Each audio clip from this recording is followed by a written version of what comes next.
Live TV, सच सबसे आगे। नमस्कार, मैं हूं रंजीत झा और आप देख रहे हैं the live TV. Madhya Pradesh के सियासी केंद्र बिंदु में एक बार फिर से माधवराव सिंधिया को लाकर खड़ा कर दिया गया है। इस बार बीजेपी और कांग्रेस एक दूसरे के आमने सामने खड़ी है माधवराव सिंधिया को लेकर। कहा जा रहा है कांग्रेस के द्वारा कि बीजेपी माधवराव सिंधिया का अपमान कर रही है। यह सिंधिया परिवार का अपमान है अगर भारतीय जनता पार्टी उनकी तस्वीर को अपने पोस्टर में इस्तेमाल कर रही है। दरअसल बीजेपी के पास तो एक वजह मिल गई है। खुद ज्योतिरादित्य सिंधिया जो उनके बेटे हैं वो बीजेपी ज्वाइन कर चुके हैं, केंद्रीय मंत्री बने हुए हैं। ऐसे में माधवराव सिंधिया को अचानक से सियासी केंद्र बिंदु में लाने का सियासी मकसद भी निकाला जा रहा है, जिस पर कांग्रेस को ऐतराज है और माधवराव सिंधिया का अपमान बताया जा रहा है कांग्रेसियों के द्वारा। हुआ क्या है, मध्य प्रदेश में विधानसभा के चुनाव आने वाले हैं और ऐसे में ज्योतिरादित्य सिंधिया भाजपा के साथ इस बार खड़े हैं। उनके लिए भी मध्य प्रदेश में प्रतिष्ठा की लड़ाई है। जो राजनीति, जो सियासत माधवराव सिंधिया करते थे, ठीक उसी तरीके की राजनीति करने की कोशिश ज्योतिरादित्य सिंधिया भी करना चाहते हैं। उनका भी अपना जनाधार है, लेकिन जो कद माधवराव सिंधिया का था उस कद में ज्योतिरादित्य सिंधिया कहीं ना कहीं पीछे छूट गए हैं। दल बदलने का जो खेल उन्होंने किया है उसके बाद उनकी निष्ठा और प्रतिष्ठा दोनों खतरे में आ गई है। तो क्या ज्योतिरादित्य सिंधिया इस वजह से और भारतीय जनता पार्टी भी माधवराव सिंधिया को इस तरीके से प्रोजेक्ट कर रही है कि वो भारतीय जनता पार्टी के बड़े नेता हो गए? नहीं, जिन्होंने कांग्रेस की सेवा में अपना पूरा जीवन लगा दिया वो माधवराव सिंधिया भारतीय जनता पार्टी के लिए इतने बड़े नेता और इतने बड़े बड़े पोस्टर पे चस्पा होने लगे हैं। इसके सिर्फ और सिर्फ सियासी फायदे ही हो सकते हैं, लेकिन कांग्रेस इस बात को अच्छे से भांप गई है और इसे चुनावी इवेंट करार दे दिया गया है।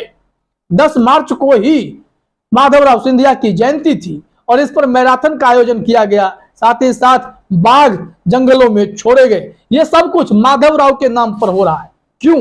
क्योंकि मध्य प्रदेश में विधानसभा के चुनाव होने वाले हैं। ऐसे में भारतीय जनता पार्टी इस बार वहां सत्ता बचाने की जद्दोजहद में जुटी हुई है, लेकिन परिस्थिति इतनी विपरीत है कि कांग्रेस वाले जोश में दिखाई पड़ते हैं और भारतीय जनता पार्टी वालों के होश उड़े हुए हैं।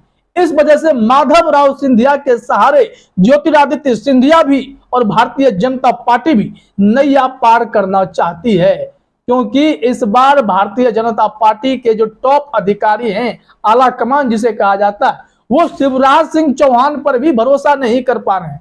इस बार शिवराज सिंह चौहान मुख्यमंत्री बन भी पाएंगे अगर सत्ता मिल जाती है तो, या फिर उनको दरकिनार कर दिया जाएगा, इसकी गारंटी मध्य प्रदेश का कोई भी स्थानीय नेता देने को तैयार नहीं है। लेकिन दूसरे विकल्प के तौर पर ज्योतिरादित्य सिंधिया और बीजेपी ने मिलकर जिस तरीके से वहां के महाराज माधवराव सिंधिया को फिर से पॉलिटिक्स में प्रोजेक्ट कर दिया है, उसके क्या मायने हैं, उस पर आपत्ति कैसे जताई गई है, इसको लेकर के कमलनाथ के मीडिया एडवाइजर का आप ट्वीट अपने स्क्रीन पर देखिए। पीयूष बबेले ने ट्वीट किया है, बीजेपी नेताओं के साथ स्वर्गीय माधवराव सिंधिया की तस्वीर लगाना माधवराव जी का अपमान है। उन्हें खुद अटल बिहारी वाजपेयी ने पर्ची काटकर जनसंघ की सदस्यता दिलाई थी, लेकिन सिद्धांत प्रिय माधवराव जी ने जनसंघ से इस्तीफा दिया और आखिरी सांस तक कांग्रेसी रहे। और इतने बड़े दिग्गज नेता जो पूरा जीवन कांग्रेस के लिए व्यतीत कर दिया, उस नेता की पूजा अभी भारतीय जनता पार्टी किस बुद्धि से कर रही है? सियासी बुद्धि से। इसे अगर आप यह कह लें कि माधवराव के प्रति कोई इनके मन में भावना आ गई है भारतीय जनता पार्टी वालों के मन में, तो ऐसा नहीं है। क्योंकि ज्योतिरादित्य सिंधिया वहां हैं और बीजेपी को इस बार कोई एक ऐसा नाम चाहिए जिसके सहारे नैया पार की जाए। इस वजह से माधवराव को इन लोगों ने प्रोजेक्ट करना शुरू किया है। अब शायद माधवराव सिंधिया वो तो इस धरती पर है नहीं, लेकिन उनके बेटे को उनके नाम का कुछ फायदा मिल जाए। हालांकि अगर थोड़ा इतिहास के पन्नों को खंगालेंगे तो अटल बिहारी वाजपेयी जो भारतीय जनता पार्टी के सबसे बड़े नेता, पूर्व प्रधानमंत्री, सब कुछ, वो अटल बिहारी वाजपेयी भी माधवराव सिंधिया के आगे टिक नहीं पाए थे। 2.25 लाख वोटों से ग्वालियर से माधवराव सिंधिया ने उन्हें चुनाव हरा दिया था, जबकि माधवराव सिंधिया उस सीट से चुनाव लड़ते भी नहीं थे। एंड टाइम पर ग्वालियर में राजीव गांधी ने तय किया कि माधवराव सिंधिया ग्वालियर सीट से चुनाव लड़ेंगे। फिर क्या था, वहां की सियासी परिस्थिति बदल गई। अपने महाराज को जिताने के लिए मध्य प्रदेश की जनता ने, ग्वालियर की जनता ने पूरी ताकत झोंक दी और फिर अटल बिहारी वाजपेयी वहां चुनाव हार गए। हालांकि हार के बाद भी ऐसी चर्चा खूब आती है कि अटल बिहारी वाजपेयी खूब हंस पड़े थे। उन्होंने कहा था कि अगर मैं वहां चुनाव नहीं लड़ता तो महल के अंदर जो लड़ाई हुई थी राजमाता और उनके पुत्र में, वो सड़क पर खुलकर आ जाती। क्योंकि उस वक्त यह भी चर्चा थी कि राजमाता भी ग्वालियर से ही चुनाव लड़ने का ऐलान कर चुकी थी। वो नाराज थी कि माधवराव सिंधिया कैसे जनसंघ को छोड़कर कांग्रेस में चले गए, इन्हें वो स्वीकार नहीं था। और अब देखिए समय बदला है और काफी लंबे कालखंड के बाद कांग्रेस छोड़कर उनके बेटे बीजेपी में शामिल हो गए, जिसके बाद उन्हें खूब आड़े हाथों लिया जाता है।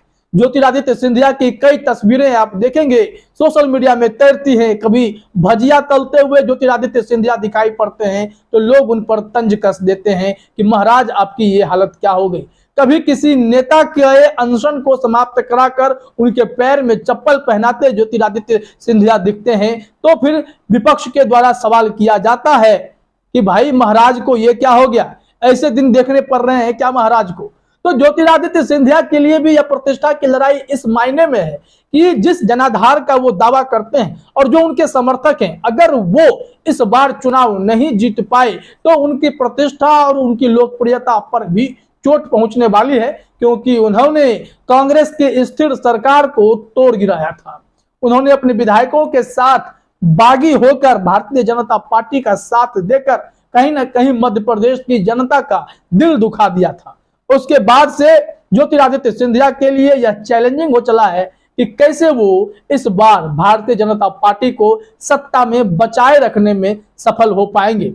लेकिन उम्मीद और सपना तो निश्चित तौर पर ज्योतिरादित्य सिंधिया ने यह देखा होगा कि वो मध्य प्रदेश के मुख्यमंत्री बन जाएंगे, लेकिन उन्हें केंद्र में ही रखकर अभी खामोश कर दिया गया है।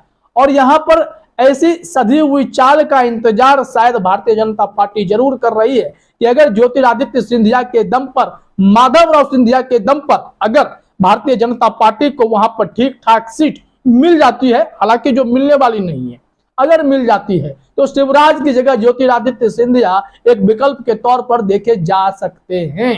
हालांकि जो पार्टी का इंटरनल सर्वे है और जो अलग अलग सर्वे है उसमें भारतीय जनता पार्टी को मध्य प्रदेश के विधानसभा चुनाव में भारी नुकसान होता हुआ दिखाई पड़ रहा है। 80 सीट से नीचे बीजेपी वहां जाती जा रही है। ऐसे में कांग्रेस को बड़ा फायदा होगा। कहा जाता है कि मुख्य रूप से 36 सीटें ही ऐसी हैं जिस पर मुख्य रूप से लड़ाई होंगी, क्योंकि कांग्रेस के भी 80 सीट सुरक्षित हैं और भारतीय जनता पार्टी के भी 80 सीट सुरक्षित हैं। और इन सब के बीच में जो 36 सीट का आंकड़ा है उसे जो हासिल करेगा, सत्ता की चाबी उसके पास चली जाएगी। और इस बात को ज्योतिरादित्य सिंधिया हो, कांग्रेसी हो या फिर भारतीय जनता पार्टी के नेता हो, हर कोई समझता है, जानता है।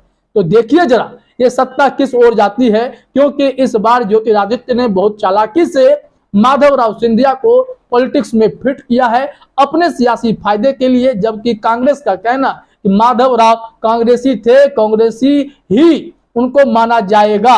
ऐसे में फिर जिस तरीके से बीजेपी उनके पोस्टर का प्रयोग कर रही है वो माधवराव का अपमान ही माना जाएगा।